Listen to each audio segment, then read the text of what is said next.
The Los Angeles Dodgers just made their first major move of the offseason, and it ended in absolute disaster. A leaked report has revealed that the Dodgers offered a massive contract to one of baseball's premier relief pitchers, only to get completely rejected. And the fallout from this failed signing attempt is sending shockwaves through the entire organization as they scramble to find a replacement for their struggling closer Tanner Scott. What we're witnessing right now is the Dodgers front office being forced to completely rethink their bullpen strategy after getting spurned by a top target, and the ripple effects of this rejection could reshape their entire approach to free agency. The bombshell news broke when insider Francis Romero reported that Raisel Iglesias, one of the most reliable relief pitchers in Major League Baseball, received offers from both the Los Angeles Dodgers and Toronto Blue Jays worth approximately $16 million. Despite those competitive offers from two organizations willing to pay top dollar for his services, Iglesias ultimately chose to return to the Atlanta Braves, the team he dominated with last season. This rejection represents a significant blow to the Dodgers' offseason plans and raises serious questions about their ability to attract elite bullpen talent after the Tanner Scott experiment went sideways. Let's break down exactly what this means and why this failed signing attempt matters so much. The Dodgers are coming off a World Series championship, which normally would make them the most attractive destination in baseball for any free agent. But the shadow of Tanner Scott's disastrous first season with the organization is clearly affecting their approach to building the bullpen for next year. Scott signed a massive contract with the Dodgers and was expected to be their lockdown closer, the guy who would slam the door shut in the ninth inning and preserve victories in crucial playoff games. Instead, he struggled mightily, losing the confidence of the coaching staff and ultimately losing his closer role entirely. That experience has made the Dodgers incredibly cautious about how they approach relief pitching this offseason. They don't want to make the same mistake twice. They don't want to hand out another huge contract to a closer who might completely fall apart under the pressure of pitching in Los Angeles. So when they identified Raisel Iglesias as a potential target, they were essentially looking for the anti-Tanner Scott. They wanted a veteran pitcher with a proven track record, someone who had demonstrated the ability to handle high-leverage situations consistently over multiple seasons. Raisel Iglesias checked every single box. At 35 years old, he's been one of the most reliable relief pitchers in baseball for years. He doesn't rely purely on overpowering velocity like some of the younger flamethrowers in the league. Instead, Iglesias succeeds through exceptional command, pitch movement, and the ability to mix his arsenal effectively. His fastball sits around 94 miles per hour, which is good but not elite by modern standards. What makes him special is everything else. His slider has incredible bite. His changeup keeps hitters off balance. His command allows him to paint the corners and avoid dangerous mistakes over the middle of the plate. When you look at his baseball savant profile, you see a pitcher who excels in all the areas that matter for late-inning relief work. His strikeout rate is excellent. His walk rate is low. His hard contact rate is well below league average. He doesn't give up cheap home runs. He induces weak contact and generates swings and misses in critical situations. These are exactly the characteristics the Dodgers need in someone who would either close games or set up the closer and high-leverage eighth-inning situations. The fact that the Dodgers offered $16 million to Iglesias tells us several important things about their thinking. First, they're clearly willing to spend significant money on bullpen help despite the Tanner Scott disaster. $16 million would have made Iglesias the third highest paid reliever among current free agents, trailing only Robert Suarez at $17 million and Edwin Diaz at $18.5 million. That's serious money for a relief pitcher, especially one who would only be throwing 60 to 70 innings per season. Second, it shows that the Dodgers prioritize reliability over upside in their bullpen construction. They're not swinging for the fences, trying to find the next young closer with triple-digit velocity who might become a superstar. They want a known commodity, someone who has proven they can handle the pressure and perform consistently. Iglesias represents that kind of safe, high-floor option that minimizes risk while still providing elite production. Third, And perhaps most importantly, the structure of the offer suggests the Dodgers are thinking carefully about their overall payroll flexibility. $16 million is substantial, but not franchise-altering. It's the kind of contract that allows them to still make other moves if opportunities arise. If they had offered something like $25 million per year to chase the absolute top closer on the market, that would limit their ability to address other needs. The $16 million offer strikes a balance between getting a quality player and maintaining financial flexibility. But despite offering competitive money and presenting all the advantages of playing for the defending World Series champions, the Dodgers got rejected. Raisel Iglesias chose to return to Atlanta instead. Now, we need to ask ourselves why that happened, because understanding the reasons behind this rejection helps us understand what the Dodgers might face as they pursue other bullpen targets. The most obvious explanation is that Iglesias simply preferred staying in Atlanta because of familiarity and comfort. He had success with the Braves. He knows the organization, the coaching staff, the city, and his teammates. Sometimes players value continuity and stability over chasing slightly more money elsewhere. The Braves also offered him a contract, and while we don't know the exact numbers, it's reasonable to assume it was close enough to the Dodgers' offer that the financial difference wasn't significant enough to pull him away from a situation he was happy with. There's also the possibility that the contract structure differed in important ways.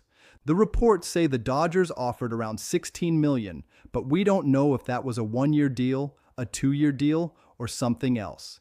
Iglesias is 35 years old, so long-term security might matter to him. If the Braves offered a two-year deal with more guaranteed money while the Dodgers only offered 1 year, that could easily explain his decision. At this stage of his career, an extra year of financial security might be more valuable than a slight increase in average annual value. Another factor could be the pressure and expectations that come with playing in Los Angeles. The Dodgers are under an absolutely massive microscope. Every game is analyzed to death. Every blown save becomes a controversy. Every struggle leads to immediate calls for changes.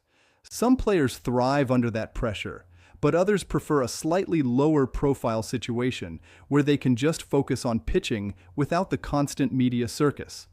Atlanta is a major market, but it's not quite the pressure cooker that Los Angeles represents. Whatever the reason for the rejection, the Dodgers now find themselves back at square one in their search for bullpen help, and this is where things get really interesting, because the way they respond to this setback will tell us a lot about their overall offseason strategy.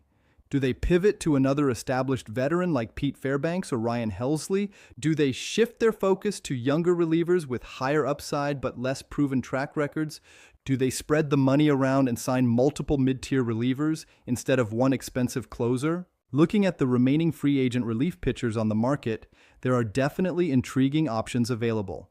Pete Fairbanks has been mentioned frequently in Dodgers rumors. He's younger than Iglesias at 30 years old and brings electric stuff with a fastball that can touch 100 miles per hour. He's been dominant as the Tampa Bay Rays closer and represents the kind of high ceiling option that could be special if everything clicks. The risk with Fairbanks is that he's also dealt with some injury issues, and his control can get shaky at times. But the upside is tantalizing. Ryan Helsley is another name that makes sense for the Dodgers. He was absolutely dominant for the St. Louis Cardinals this past season, posting video game numbers with a sub-2 ERA and ridiculous strikeout rates. He's only 29 years old, so he's in his prime years. The concern is whether his success is sustainable or whether it was a career year that he might not be able to replicate. The Dodgers would be betting on his breakout being real rather than a fluke, which always carries some risk. There are also interesting mid-tier options like David Bednar, Jordan Romano, and others who might not command $16 million salaries but could provide quality innings at a lower cost. This would allow the Dodgers to sign multiple relievers and build depth throughout the bullpen, rather than concentrating resources on one expensive closer. Given what happened with Tanner Scott, there's definitely an argument for the depth approach rather than putting all your eggs in one basket. One thing we can say with certainty is that the Dodgers are being strategic about how they spend their money. They're not just throwing cash at every problem and hoping it works out. They're evaluating the market, identifying specific targets that fit their needs and budget, and making calculated offers. The fact that they were willing to go to $16 million for Iglesias shows they're serious about upgrading the bullpen, but they're not going to panic and massively overpay just because they got rejected once. The other crucial piece of information that came out recently adds another layer to this entire situation. Max Muncy has announced that he expects the upcoming 2026 season to be his final year with the Dodgers. This retirement announcement, while not as emotionally charged as Clayton Kershaw's eventual farewell will be, still creates a significant roster planning challenge for the organization. Muncy has been a cornerstone of the Dodgers lineup for years, providing power, patience, and versatility at multiple positions.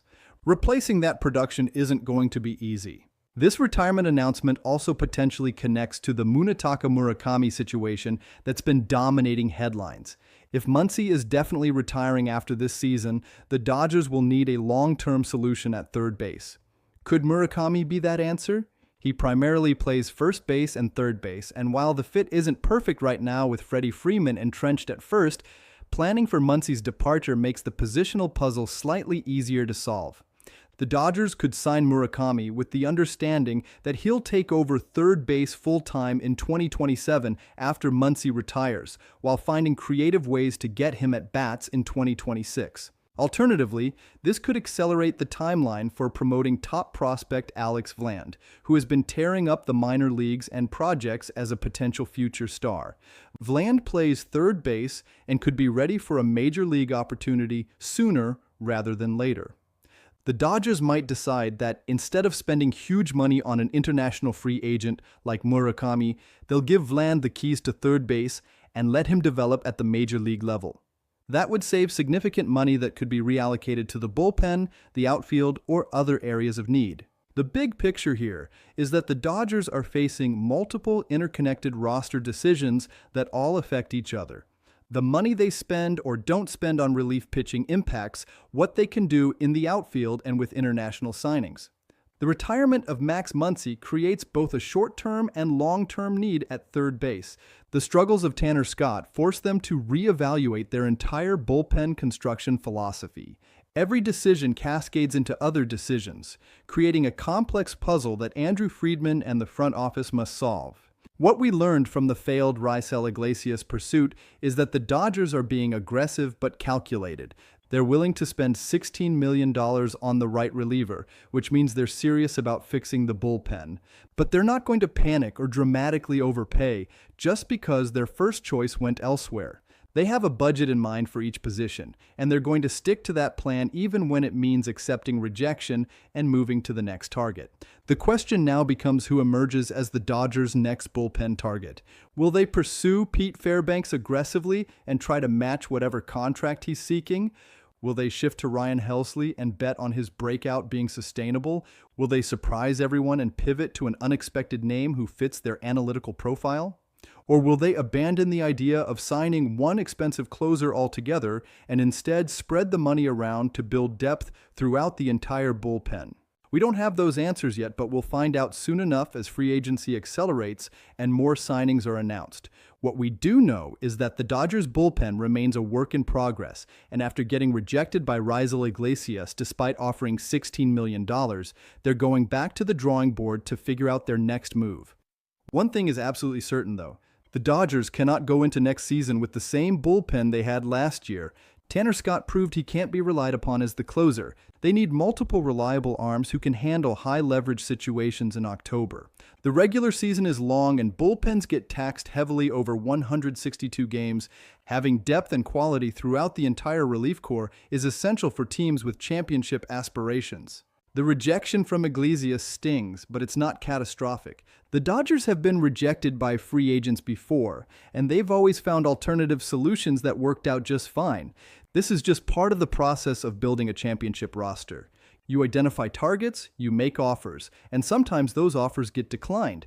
The key is having a backup plan and the flexibility to pivot quickly to other options. So what do you think about all of this? Was Raisel Iglesias the right target for the Dodgers, or should they be looking at younger relievers with more upside? Would you have been happy if Iglesias accepted that $16 million offer, or do you think that money could be better spent elsewhere? And what should the Dodgers do now that their first choice has gone back to Atlanta? Should they pursue Pete Fairbanks aggressively or take a different approach entirely? Drop your thoughts in the comments below, because this is exactly the kind of situation where debate and discussion help us all think through the options more clearly. The Dodgers' bullpen construction is going to be one of the most important storylines of this entire offseason, and we're going to be covering every single development as it happens. If you found this breakdown valuable and want to stay updated on all the latest Dodgers news, smash that like button and make sure you're subscribed with notifications turned on. We've got a ton of content coming as free agency heats up and the Dodgers make their moves to defend their World Series championship. Thanks for watching, and I'll see you in the next one.